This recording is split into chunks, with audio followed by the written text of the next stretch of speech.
बिगड़ल नदी के पोछलिया सूजी बैठी अंगना में हंसेली सासूजी बिगड़ल नदी के पोछलिया सूजी साथे मनावस उनकर भैया साथे मनावस उनकर भैया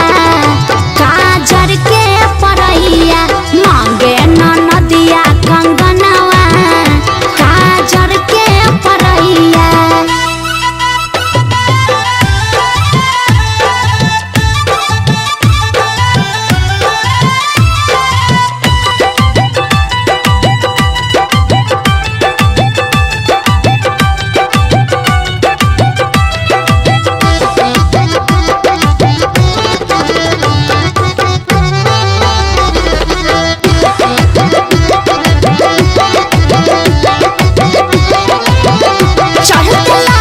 तोहरा के हम ससुरा पे ठाइब नैहर में घूमल हो तोहरो छोड़ाइब